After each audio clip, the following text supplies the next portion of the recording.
power of dreams. Halo developers, kembali lagi di Daily Tips Honda bersama saya Bima dari Divisi Learning Center Honda Jakarta Center. Nah, di sebelah saya sini ada sebuah unit mobil dari Honda pastinya teman-teman, dan segala fitur-fitur canggihnya. Kita nanti akan membahas salah satu fitur canggih di mobil ini. Apakah itu? Tunggu saja ya teman-teman. Nah, sebelum itu teman-teman follow dulu Instagram main dealer di @honda_jakarta_center, dan jangan lupa juga teman-teman subscribe channel YouTube kita di Honda Jakarta Center, dan jangan lupa juga di like, komen, dan nyalakan notifikasinya. Nah, bagi teman-teman yang ingin membeli sebuah unit Honda, bisa klik link GoPro di bawah ini. Nanti rekan-rekan dari Sales Honda Jabodetabek akan menghubungi teman-teman. Tanpa berlama-lama, yuk kita bahas mobil ya.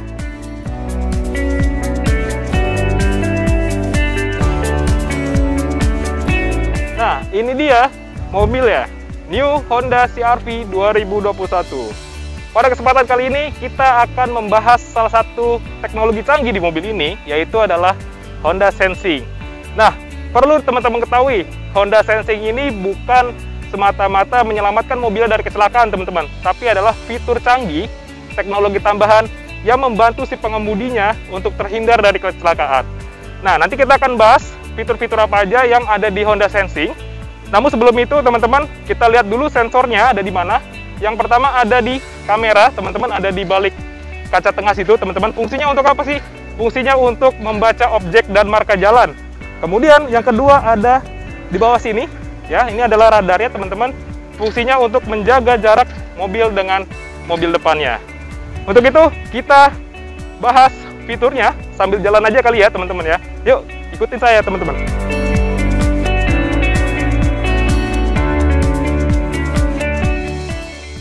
Oke Honda Lovers, sekarang kita akan mempraktekkan Honda Sensing di New CR-V 2021 ini. Nah, fitur-fitur dari Honda Sensing itu ada 5 teman-teman. Saya akan membahas dulu fitur yang pertama, yaitu adalah Adaptive Cruise Control with Low Speed Follow. Nah, fitur apakah sih itu?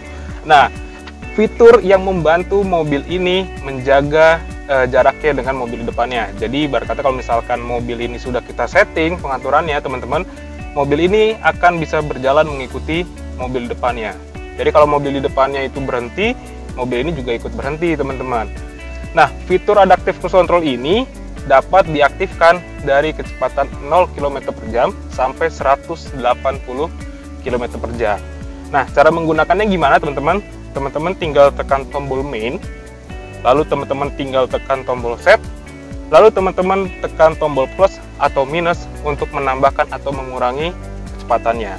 Nah, teman-teman juga bisa mengatur jarak mobil ini dengan mobil di depannya dengan menekan tombol jarak yang ada di setir ini, teman-teman. Nah, terus kemudian kalau misalkan mobil ini berhenti lebih dari 3 detik, maka mobil ini harus kita tekan dulu tombol rest, tombol set, atau injak pedal gasnya sedikit, teman-teman, untuk mengaktifkan lagi fitur dari Adaptive Cruise Control. Nah, kemudian yang kedua, teman-teman, fitur yang dinamakan dengan fitur LCAS atau Lane Keeping Assist System. Nah, fitur ini berfungsi menjaga mobil ini tetap berada di jalurnya. Nah, dengan apa teman-teman? Caranya gimana? Caranya adalah teman-teman tinggal tekan tombol main, lalu teman-teman tinggal tekan tombol LCAS yang ada di setir ini, teman-teman.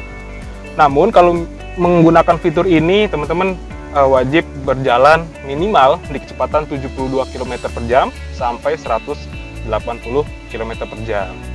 Nah, untuk membatalkan fitur ini, teman-teman gampang sekali, tinggal menekan tuas sen beloknya. Nanti fiturnya akan cancel secara otomatis, teman-teman, seperti itu. Nah, kemudian yang ketiga adalah fitur RDM atau Road Departure Mitigation System. Nah, fitur ini hampir sama teman-teman seperti LCAS. Jadi dia menjaga mobil tetap berada di jalur. Tapi bedanya adalah fitur RDM ini biasanya untuk membaca marka jalan yang mempunyai garis lurus, teman-teman. Jadi berkata mobil ini tidak boleh keluar dari bahu jalan. Yang suka biasanya lewat bahu jalan tuh nggak boleh nih sama mobil ini. Nanti akan ada input correction pada setir juga. Setirnya akan bergetar, dan ada di meter cluster itu ada peringatan-peringatan seperti lambangnya teman-teman nanti akan nyala. Nah, seperti itu ya teman-teman, itu yang dinamakan dengan RDM. Nah, RDM ini otomatis aktif ketika mobilnya dinyalakan. Dan juga RDM ini aktif dengan kecepatan minimal 72 km per jam sampai 180 km per jam. Nah, lalu teman-teman yang keempat ada yang dinamakan dengan fitur CMBS atau Collision Mitigation Braking System. Nah, fitur apakah itu teman-teman? Jadi fitur yang membantu si pengemudi ini untuk mengerem secara otomatis. Jadi kalau ibarat kata kalau misalnya mobil ini sudah tidak dapat menghindari tabrakan di depan, mobilnya dengan sigap mengerem secara otomatis teman-teman. Nah, fitur ini dia baru aktif di kecepatan 5 km per jam dan hanya dapat 5 kali pengoperasiannya dalam satu kali siklus perjalanan teman-teman. Jadi kalau misalkan sudah 5 kali otomatis ngerem gitu ya, nah itu berarti teman-teman harus restart kembali mobilnya untuk mengaktifkan fitur dari CMBS ini. Nah, kemudian yang kelima teman-teman, yang kelima atau yang terakhir ya, ini adalah fitur yang sangat mudah juga, itu adalah fitur AHB atau Auto High Beam. Nah, cara pengoperasiannya gimana teman-teman? Di sini sebelah kanan ada tombol switch lampu, ada tulisannya auto. Nanti teman-teman tinggal putar ke tombolnya auto. Lalu ketika teman-teman lajukan mobil ini di kecepatan 30 km per jam, nanti otomatis lampu depannya akan menjadi high beam atau lampu jauh, dengan syarat teman-teman tidak ada mobil di depannya dan juga tidak ada mobil yang mendekati mobil ini. Nah, ketika teman-teman mau mengubah ke mode low beam, caranya gampang, tinggal teman-teman kurangi saja kecepatannya, minimal di 24 km per jam dia sudah menjadi low beam secara otomatis. Nah, itu adalah fitur kelima dari Honda Sensing teman-teman. Jadi sangat mudah ya, sangat membantu kita dalam pengoperasian mobil ini.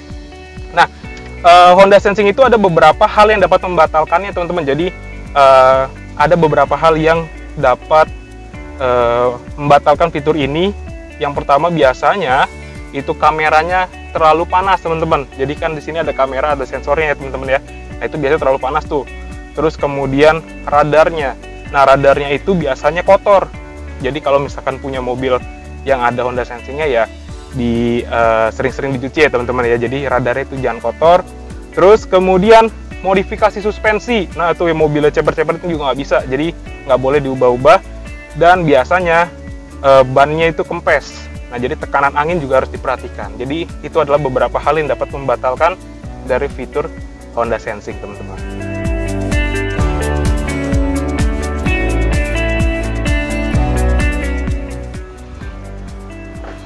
Oke Honda Lovers, itu tadi video tentang Honda Sensing yang ada di New Honda CR-V 2021. Jika masih ada pertanyaan tentang Honda Sensing, boleh tulis di kolom komentar video ini. Dan bagi teman-teman yang ingin membeli unit dari Honda, bisa klik link GoPro di bawah ini. Nanti rekan-rekan sales Honda se-Jabodetabek akan menghubungi Honda Lovers sekalian. Oke, saya Bima, pamit undur diri. Sampai ketemu di Daily Tips Honda berikutnya. Sampai jumpa teman-teman.